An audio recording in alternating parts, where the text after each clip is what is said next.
Thank you for joining us for another episode of Boom and Bust. I'm your host, Tony Clement. I am here at the News Forum where all voices matter. We welcome Dr. Jack Mintz back to Boom and Bust. He is the President's Fellow at the School of Public Policy at the University of Calgary, and we'll be able to talk about the sorry state of Canada's fiscal situation. Welcome back, Jack.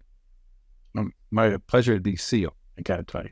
For sure. And one of the things that I noticed about your prolific writing about the Canadian economy is that you talked recently about the Federal Employment Bloat, i.e., obviously the incredible number of federal public service hires in recent times.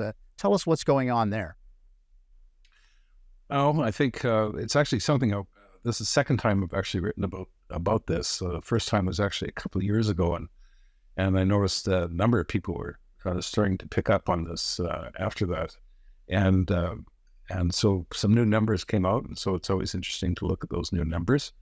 But basically, since 2015, after several years in which the federal government actually had reduced the size in civil service during the conservative years, there was an expansion. Now, maybe there was some catch-up, but the expansion was huge. And in fact, civil service has grown. This is the non-military civil service has grown almost 40% since 2015 until the end of 2023. Yeah, and this is not just because of COVID, right?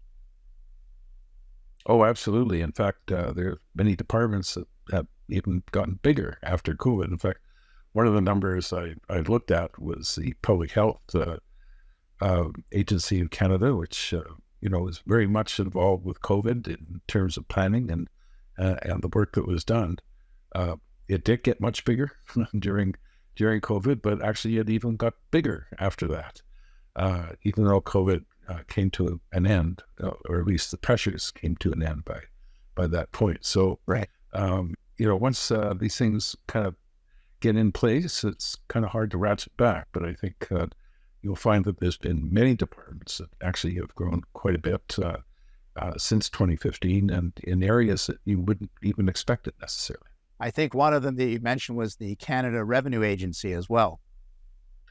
Oh, yes, the Canada Revenue Agency has grown quite a bit. In fact, if you don't mind, I actually have my numbers in front of me. Yeah, please. Yeah, absolutely. Canada Revenue Agency had grown from, at the end of 2014, they had about 40,000 employees. And by 2023, at the end, it's 60,000 employees. It's a 50% increase. And, it's one area that I would expect that governments could use technology that could save a lot of back office operations. And right. Actually, you wouldn't have to have such a huge increase in the Canada Revenue Agency. There was an increase in auditing. There was a view that, the government would get more revenue if it did more auditing. But I think that 50% increase is a huge increase, especially since the new technologies that have come in have made it a lot easier for governments to collect taxes. I know, when I file, it's an e-file. The government has access to all the receipts that I would have had without even sending them in for most of my revenue, most of my incomes and that I receive, RSP or anything else that sure. That I might be claiming, and so it's pretty easy actually. In fact, some people have suggested that the government could almost, for many middle class and lower income Canadians, with very simple calculations, government can actually do it for them and send them the form and say, here's what we got. Do you agree with this? Yeah.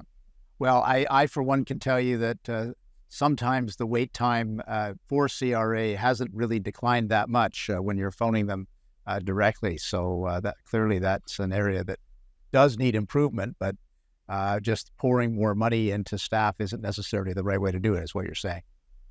No, in fact, I've had the same horrible experiences. In fact, it was something that I had to get done, and it was just absolutely terrible. The wait times, and then you go through.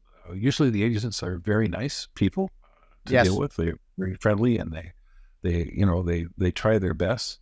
But I went through the whole rigmarole, and then in the end, the agent said, "Oh no, actually, you're not listed here properly. I can't talk to you anymore." It's after No. waiting 2 hours for the phone call Yeah, and going through exactly. an hour of information that we were sharing. Exactly. And Yeah. I had to get that corrected. I mean, it was just appalling, actually. We're gonna take a brief break, Jack. We'll go to commercial. We'll be back after these messages.